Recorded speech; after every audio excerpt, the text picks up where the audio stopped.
in Islam, there's a tremendous emphasis on Christ's doctrines as well. And there isn't any evidence that Christ himself took part in, let's say, wars. Okay, and so I disagree with it's that. hard. And let me disagree with that. What do you mean? Okay, well, if you analyze Christ as an archetype, when he comes back in his second coming, he is going to dominate the world. And one can say, well, that's not the historical Christ. But when we're looking at him in the way that you look at, look, that's a reasonable objection. Well, if we look and at I understand that a judge has that martial element, and I don't think it's reasonable to use the archetypal representation as an argument against the historical reality. And look, I'm not saying to you that I know that what Muhammad did was wrong. That isn't what I'm saying. I'm saying that I don't understand how participation in those defensive wars, let's say, but then that was also followed by a tremendous explosion of Islamic expansion, right? The biggest empire the world had ever seen in a very short period of time, right at Europe's doors. Mm-hmm. And that was also followed by the severance of the Islamic faith into two major categories and internecine conflict there. Yeah. And so there's that stream of armed conflict activity. I think that you're, with respect, I don't think you're getting the history fully right here, because that's fine. Go right ahead. The war in Jamal and Siffin, the wars between Shia and Sunnah, or what would then be, it's not really between Shia and Sunnah, because quite frankly, Shiaism had not been established but the wars of the companions. How many people died in those wars? Do we have any numbers? For maximum, we can say. Fair enough, man. And it's not like Christianity hasn't been rife with internecine conflict. Yes. No, but the thing is, but the fact is that it was almost immediately after Muhammad's death that this fracturing took place among the people that were closely allied with him, and it was a bloody fracturing. And it isn't obvious that it's been rectified. How bloody was it? How bloody was it? How bloody does it have to be? It doesn't take much. Okay. Well, Jordan, let's be honest. Let's be fair. Yeah. But okay. Look, let's be fair, right? With the wars that took place 30 to 40 years, and it wasn't immediately after, because you said that in a video, the day he died. That's wrong. It didn't happen the day he died. It happened 30 to 40 years after. It happened 30 to 40 years after. And how many members of Muhammad's immediate family survived during that 30 years? My understanding was that most of his immediate family died in armed conflict. Most of his immediate family died in his own lifetime. Yes, well, I'm not speaking of them, but I'm speaking of what happened after he died. Let's get these facts right, because okay, look, first fact, Muhammad, sallallahu, we say sallallahu, meaning peace and blessing be upon him. All of his children died in his life, okay, except for one. So most of the members of his immediate family, and his wife died, Khadija died, his uncle Abu Talib died, his other uncle Hamza died. They all died within his lifetime, either due to illness or due to some other cause, war, for example. Like one of the defensive wars, Hamza died. And by the way, Muhammad forgave his killer. And that's something which goes against the warlord thesis. Because when he then conquered Mecca, it was actually no fighting. I'm not sure if you know this. It's called Fath Mecca. When he went into and conquered Mecca, he didn't fight anybody. It was no fighting. There were a few people that were exempted, but he actually quoted what Joseph quoted to his brothers in the Quran, which is "La tathriba alaykum al-yawm," that no blame is on you today. And this, by the way, is a bedrock example of forgiveness in Islam, because these were people that were persecuting him for 13 years. These are people that killed his uncle. Like I said, there's one person called Wahshi who literally killed his uncle and mutilated his body. And he said to Wahshi, I forgive you, but I can't see your face because of how he said, ممكن تغيب عني وجهك وجهك عني. He said, can you keep your face away from me, because psychologically I can't bring my face, but I do forgive you, he said.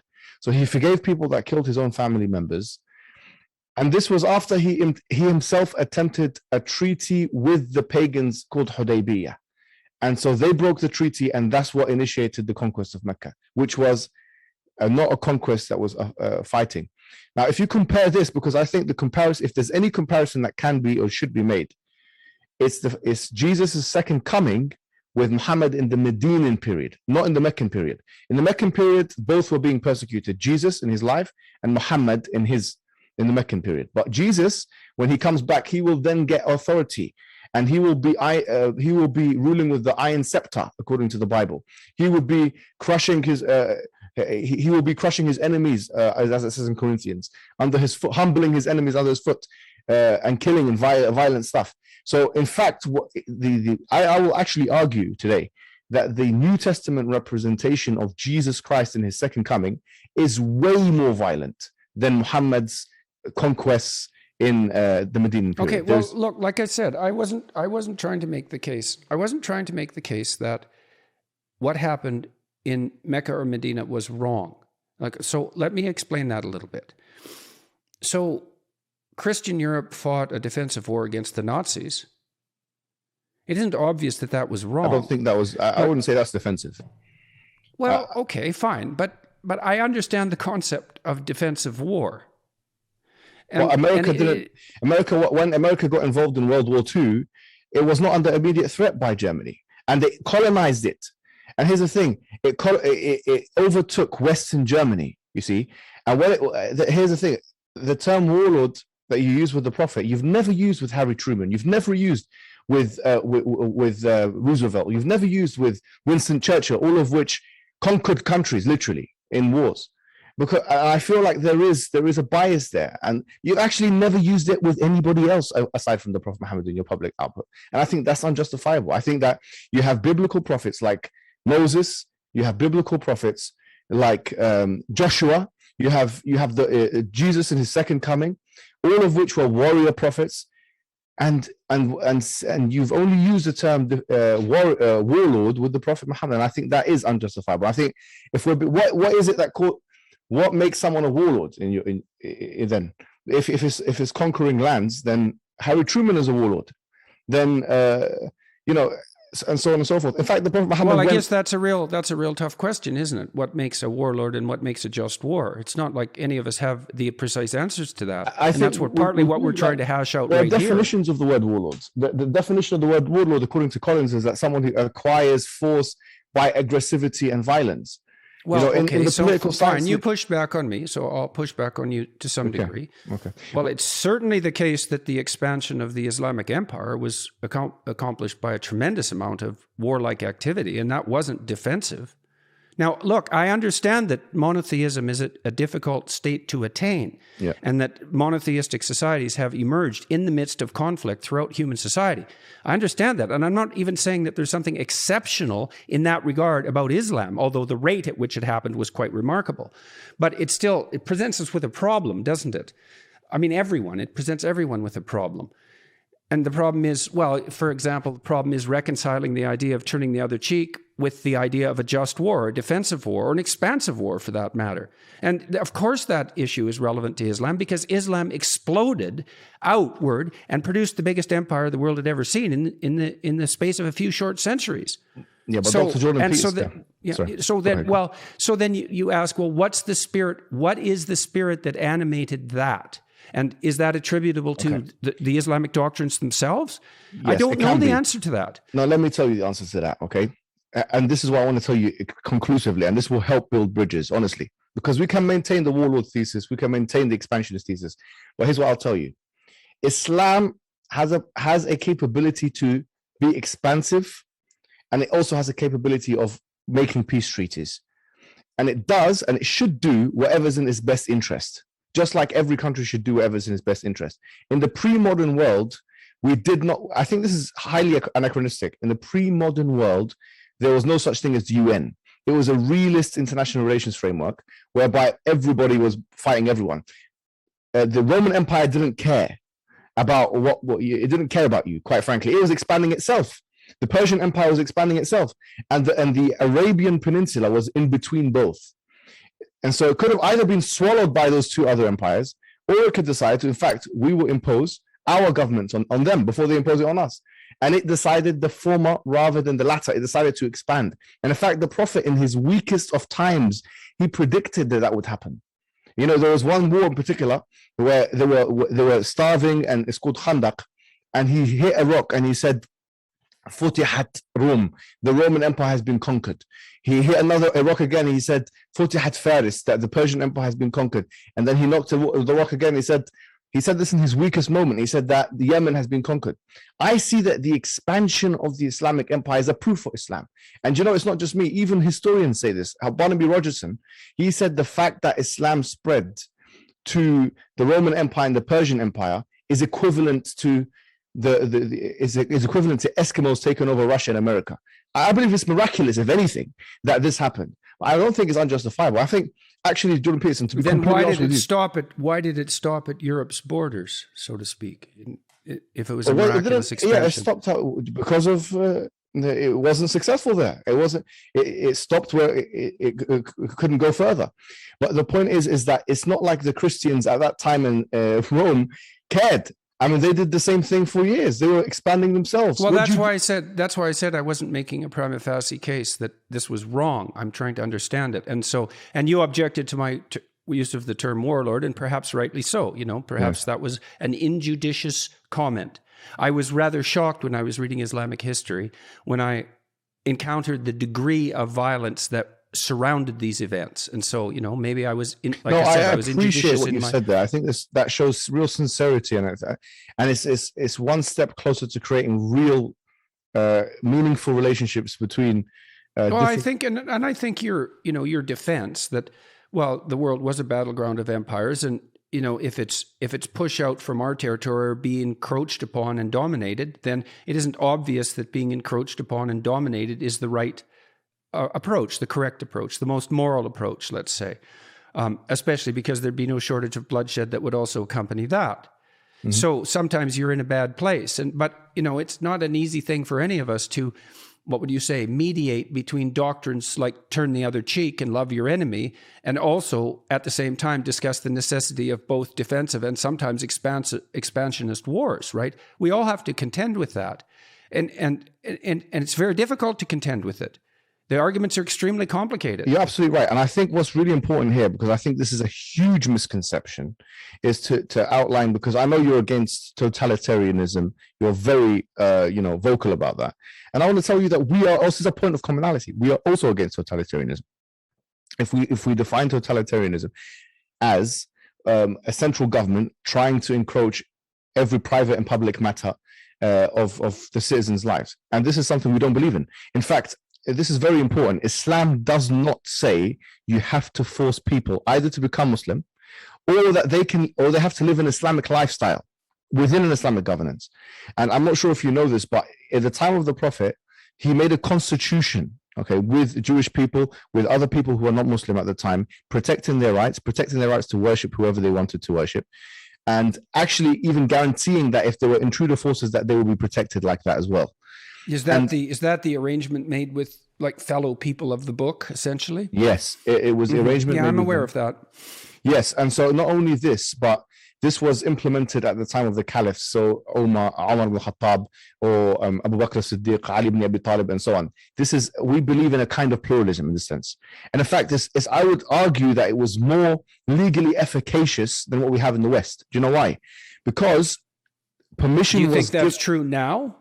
Yes, even let me tell you why. Because Christians were given courts that they could rule in, and that the law would be efficacious. It would be a parallel dissenting law system which would have effect. So they would effectively be able to go and judge their affairs outside of the general framework of Islam. And in fact, this is in the Quran. فَلْيَحْكُمْ أَهْلُ الْإِنْجِيلِ بِمَا أَنزَلَ اللَّهُ فِيهِ. And they took this, even though we believe that the Torah has been corrupted to some extent, the remnants of, they can use the Torah, whatever corrupted version they have, to rule their affairs. And this is something that was done at the time of the Prophet, done at the time of the caliphs. And so even now we would say, and I'm not saying that the whole of Islamic history has presented this convivencia that we saw in Spain between Muslims, Christians, and Jews, a good time, or other times in India. By all, yeah. Mm-hmm. Yeah, I'm not saying that. Of course, I'm not. But what I'm saying is that I think it is disingenuous to point at Islam as if it's been the most intolerant of all of these religions. Look at the Alhambra. Look at the Spanish Inquisition. Look at the Crusades. Look at the colonialism that has happened in the name, if not in the name of religion. There's no disputing with me the fact that, in some sense, we all have the blood of history on our hands. Yes. I'm firmly aware of that.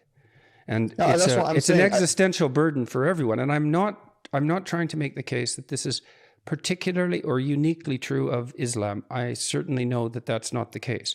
What I'm saying instead is that these are things that we have to contend with, and we don't exactly know how. Right? We still have the problem of these two evangelizing religions, right? Okay. That are going head to head in some sense. Yes, it's true.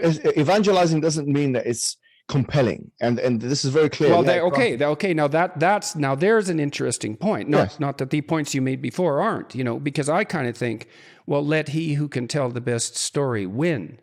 And then that story also has the best actors, so to speak, right? And so I would say the proper mode to conversion is something like shining example.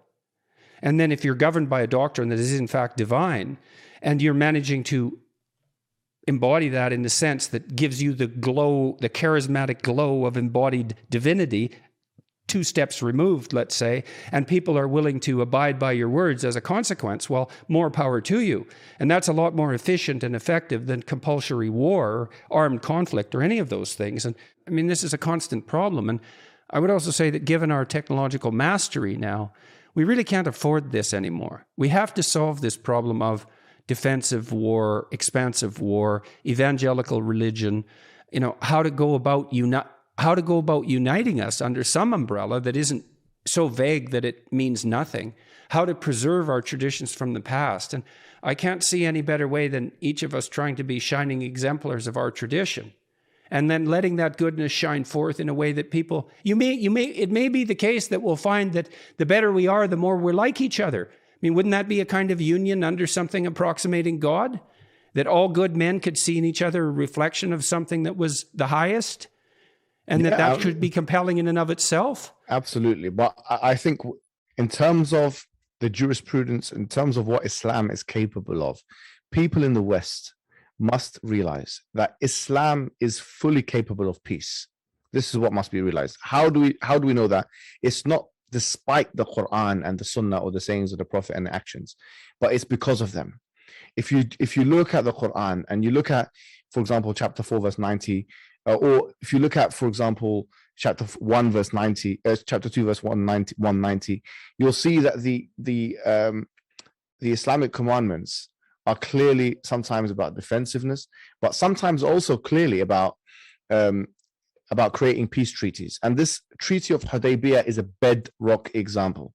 So long as there's peace treaties, there is peace.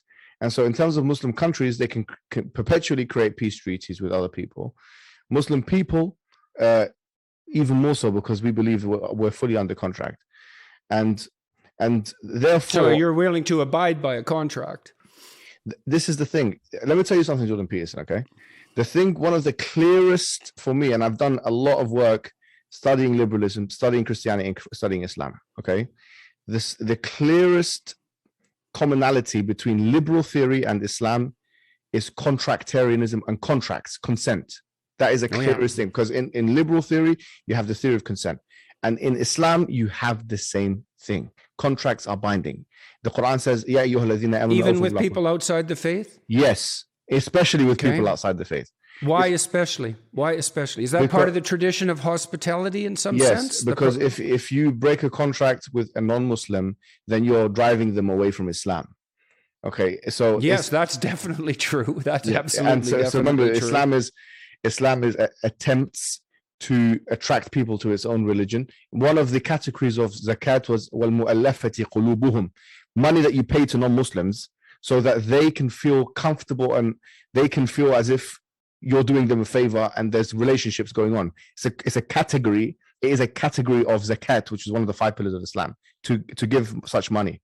So the fact that Islam states in chapter 5 verse 1, Ya ayyuhalladhina amanu awfu bil uqud, in chapter the Quran, O you who believe, fulfill your contracts. That is generic.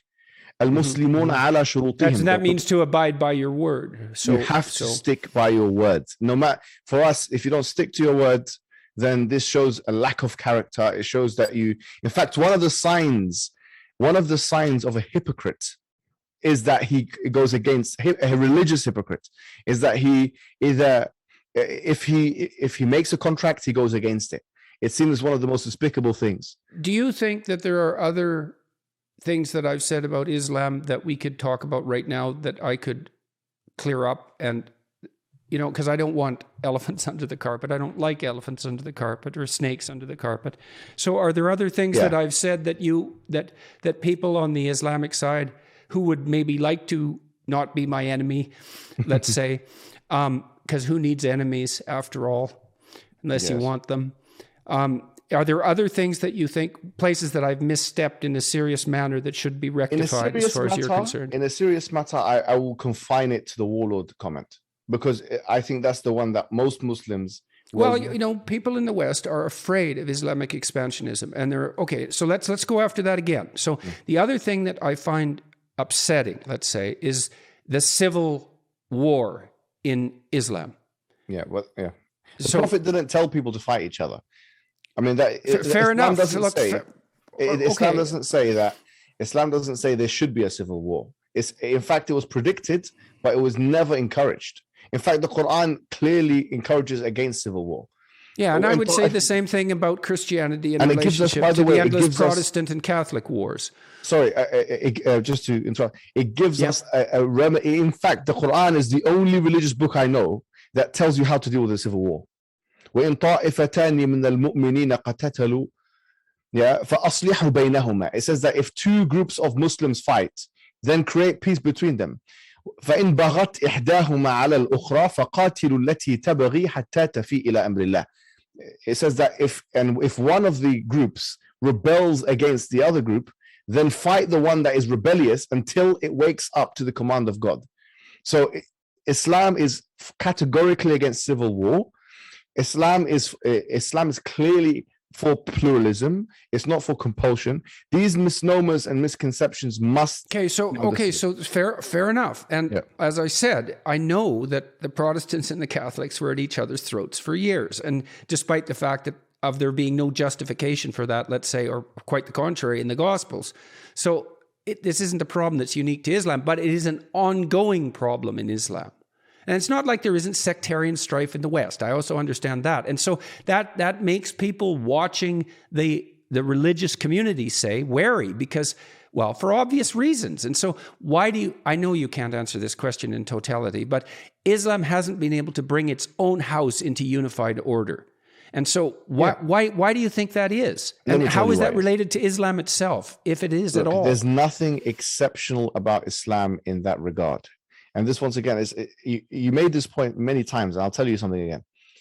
Just because there's multiple interpretations of something, it doesn't mean that that thing is false. Like there may be multiple interpretations of the killing of JFK. It doesn't mean that JFK didn't get killed. People differ on things which, especially if there's a lot of those people, which there can be more than one interpretation about. Now, in terms of body count, there was actually a book that was written. And there was a chapter of the book by, I think his name is Nazir Sheikh. And he done a study looking at the numbers of people that have been killed in all the major world religions. And he puts Christianity firmly at the top. I mean, this doesn't require too much historical research anyway. Look at the 30-year war. Compare that with any war. Look, any war in Islam. Okay. So the point you're making, is twofold. It's not... The necessity for civil war isn't embedded in the doctrine. Yes. And there's no reason to throw stones at the Muslim world when we could perfectly well look to our own history. Exactly, and I do think what we should do is look to our own history. I really believe that. And I believe that we all carry historical guilt for the bloodshed that's preceded the structure of all of our societies. But in the West, we look at the Muslim world and we see that it's riven apart. And we wonder, well... I know there's a hypocritical element to that. I'm not claiming that there isn't. It's not like we have our own house in order, but you have to remember something else. You have to remember there was a colonial reality that existed where Britain, France, and many of the European countries and the Western European extensions, they dominated the Muslim world for the last 200-300 years. And so, yeah, but I don't think that's particularly good argument. No, it's very good argument. Hang on a sec. I don't want to knock it away completely. Yeah. The rift that I'm talking about, though, was evident far before that. Now, the fact of that colonial complication, that could well be. The fact of that colonial complication could could well be a contributor. I know the nation state lines, first of all, were imposed. They were imposed quickly. They were imposed arbitrarily and partly that was a consequence of, what would you say, having to do a lot of things very quickly in the aftermath of a terrible war. I'm not trying to excuse it, but it was complicated. And I know that that's left the Middle East in this, group of nation states that now comprise the world in a very complicated situation. So it's a reasonable point, but the rift was there before. And so... Okay, here's what I'll say to that, yeah? You're right to say that there was arbitrary lines that were drawn, but it's not just that there were arbitrary lines that were drawn. You mentioned the Middle East. Syria, for example, which is where most of the problems are happening now, in terms of the Middle Eastern countries, is probably number one. Maybe Libya number two. But say Syria, for example, they put 3, 4, 5, 10 different factions, all of which have differing understandings of religion, of ideology, of whatever it may be, together. That produced wars. You had Christians in Lebanon fighting Sunnis, Shias fighting Sunnis, and this happened especially after the revolution. A lot of it is political so it was factors. The imposition of a false unity. That's really what happened. Yeah. If you look at what they're doing now, like look at Lebanon as an example. You have to have a Christian president and a Sunni prime minister and a Shia, I don't know what it is, first minister or something. I mean, they have systems that try and mitigate these issues, but it's a mess because you're putting people that have different visions of how to run a country together, and there's similar demographics. It's like 30%, 40%, 20%, and so that creates more wars. But they put them together almost I would argue on purpose, to be honest. It's divide and conquer. If you look at countries like Denmark and Sweden and Norway, which are very peaceful and very prosperous, they're also very homogenous. And they're relatively small. So the problem of governance over diversity is much reduced in countries like that. It's simpler for them to be at peace because the culture is relatively homogenous. And so I take your point. It's not easy to bring a true diversity into something approximating a unity, especially when that unity has been, in some sense, arbitrarily imposed and also rapidly and arbitrarily imposed. So that's a reasonable point. Yes. Right, I think what it is, and I've seen this in your reading list, it's like when you follow kind of Bernard Lewis's or Samuel Huntington's kind of Clash of Civilization narratives, sometimes you miss the nuances, and these are the nuances. Yeah, well, that's for sure. There are myriad contributory factors to why, and I still don't see how Islamic countries, there's like almost 50 Muslim majority countries, are in general, like you made a point about economic potential one time. You said that. Yeah. I wanted to ask you about that because, well, that's another thing that's quite a mystery is that comparatively speaking, per capita, the Muslim countries are not that productive economically. There's 4 Muslim majority in what countries. Sense? There are 4 out of 10 Muslim majority countries in the GDP per capita top 10. Brunei, Qatar, Kuwait, and Saudi Arabia. Yeah, well, I'm not sure that I'm willing to grant the fact that most of that wealth is generated by oil as a indicator of productivity. Still, the point stands is you said per capita GDP per capita. Yeah, but yes, fair enough, and you were right to call me on that. That isn't what I meant. I'm sorry because I don't think No, I do. We got to get the words right here. We got to get them exactly right because these things matter. That oil wealth is often a curse as well as a blessing. So outside of oil wealth, you have Brunei. Brunei is another country that's in the top 10. So let's talk about Brunei. What have they done right in your estimation? I don't know much about Brunei, but I know they're in the top 10. I have to be honest with you. That's part of this low resolution knowledge that we all have a problem with, right? I mean, talking about these things is very difficult because you have to know everything to do it right. And it's not that easy to know everything. I know that they were trying to implement Sharia to a very high level, and whatever they're doing is not because it's not despite the Sharia. But what I also know is that the methodology is flawed when you look at Muslim majority countries and say, well, they're not doing well as non-Muslim majority countries, because the Ottoman Empire 400 years ago was doing better than most countries in the world. Yes, absolutely. I know, and historical time frame matters, because it's definitely so that's a perfectly valid point. Let me tell you something, John Peterson. You are an epistemological pragmatist, from my understanding. You said before in an interview that anything which serves life is true. That's what you said, I think with Sam Harris. If this is the case, and you said it's nested in Darwinism, if this is your position, then the truth of the well, matter... it's nested in a very complex manner in Darwinism. Yeah, but if it's... I mean, I think that highest truth is something like love, and I think it's very much associated with the notions of love that are central to religious traditions. And so... I'm with you, but you still believe that truth is utility, and you still believe, because that's the pragmatist position.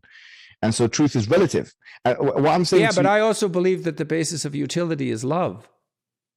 I'm not so sure that you and I differ so much on that particular issue. John Peterson, what I want to say to you is this, right? First of all, pragmatically, Islam is doing the best, because if you're talking about evolution, then we're talking about reproduction and survivability.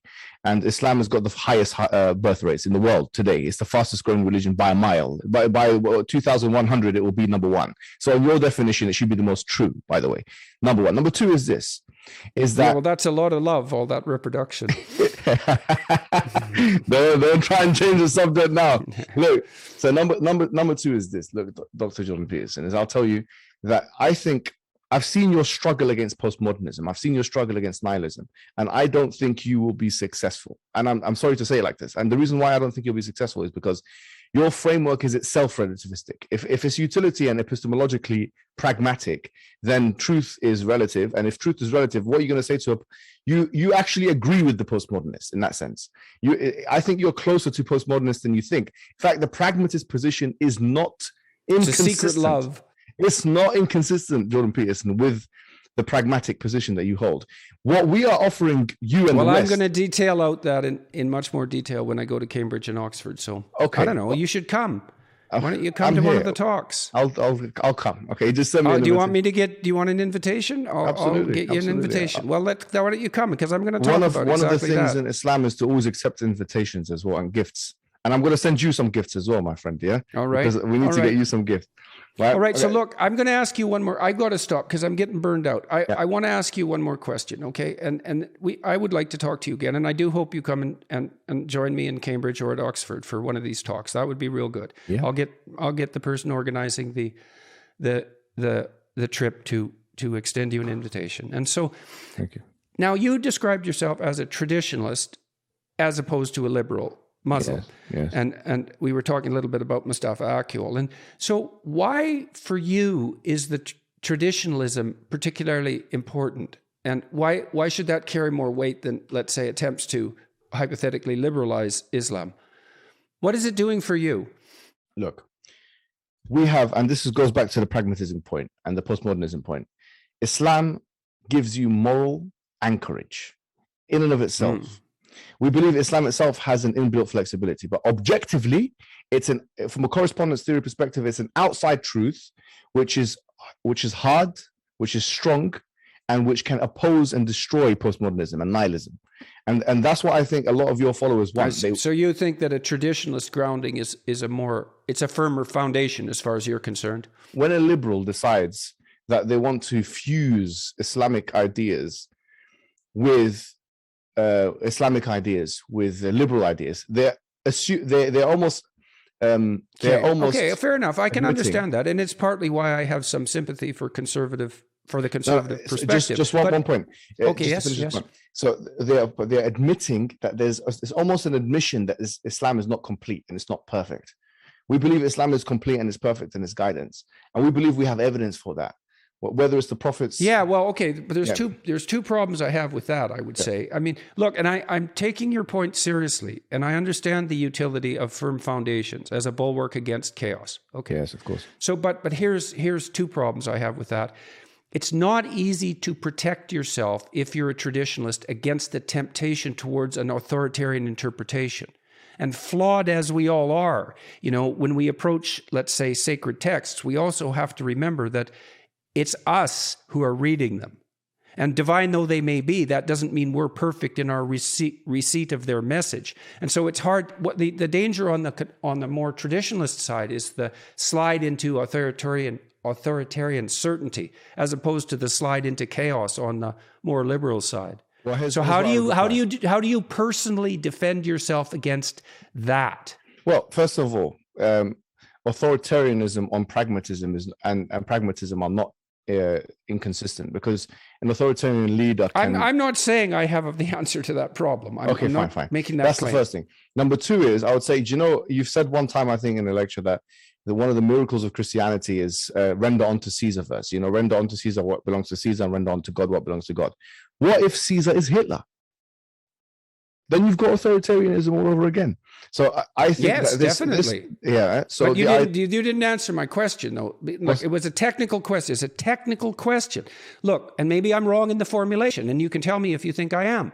Yeah. What I see as a danger on the liberal side is the possibility of a descent into something like chaos. That's hopelessness and despair. Okay. But what I see on the more traditionalist side, let's say the conservative side, is a retreat into a kind of authoritarian certainty. And those are twin temptations that might be, what would you say, specific to given temperaments. And I was asking you personally, like you're a traditionalist believer. Yeah. How do you protect yourself, your soul, against the temptations of overweening certainty? All right, I got you.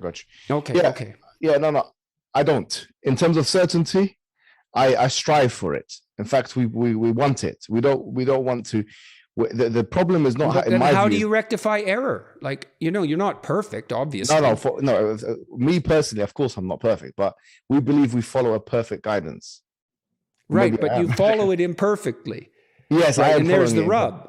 Right. So that's my point, is that given that you have to follow it imperfectly, given that you're imperfect, how do you defend yourself against inappropriate certainty? Because look, if you're imperfect, it means you think you're right about things you're not right about. That's the definition of imperfect. Compounded ignorance, right? Yes. Yeah. So there are things that in terms of my own personal, you're talking about my own personal faith. So I'm talking, you bet. Right. Okay, I got you. There are certain things which I will believe in 100%. And there are certain things I will suspend judgment on. So the things which, for me, constitute the anchor, I believe the moment I take that anchor away, I plunge into chaos and anarchy and depression. And that's not something I'm willing to do for myself. So the certainty I have is that there's one God worthy of worship, that God's wisdom and guidance is the truth, that whatever God says is true, that the prophets are true, that heaven is true, that hell is true, all that stuff. The things I will suspend judgment on is how to deal with situations, because that I do believe, by the way, in a kind of Sharia consequentialism. And I do believe that within the Islamic framework is something called usul al-fiqh, which is basically the principles of jurisprudence, that rules are not always going to work in all cases. We do believe that, by the way. So for example, I'm not allowed to drink alcohol, but in certain cases, if it's the last thing that one can do if they're not going to die, if they're going to die if they don't do it, then you can do it. And this is just one extreme example. We're not allowed alcohol in Islam, obviously. This is one of the injunctions. But there are things we do believe in a consequential and inbuilt flexibility. With that, we have to communicate, we have to discuss, we have to speak to Muslims and non-Muslims alike. Okay. So I'm still not getting at what I want to hear from you specifically. Yes. Go on. You know that, well, all of us struggle with the desire to have what we believe be right at all costs, right? Because it is satisfying and it's difficult to be wrong because it means you have to improve. You have to look at your errors. I'm asking you personally, like when you're dealing with your wife, when you're dealing with your kids, how do you know how is it that you can protect yourself against being overweening? Now, this is a good question. You're going to get me in trouble with this kind of thing right now, And this is a good question. What it is that, I've been married for 9 years now, and I've had to learn that the hard way. That I protect myself by realizing or know my own vulnerability, my own fallibility, my own weakness, the fact that I don't get everything right. The fact that there's another perspective, that there's something outside of myself which is greater than me. Yeah, well, that's okay. So that's something like, because a serious discussion can be had about the relationship between humility and love, right? Yes. I mean, I think a certain degree of humility is a precondition for love, because otherwise you can't take the perspective of the other person. Like, how can you if you don't think you're wrong? And for me, and it's certainly been the case. This was useful in my clinical practice and certainly in my marriage. Is I'm trying to be as attentive as I can to when I'm wrong. And that seems to be a reasonable Yeah, move that comes forward, out, and I think that's really good. That's a good part of your person. I think that's why a lot of people actually love your work and love you as a person, because you come across as extremely authentic and sincere.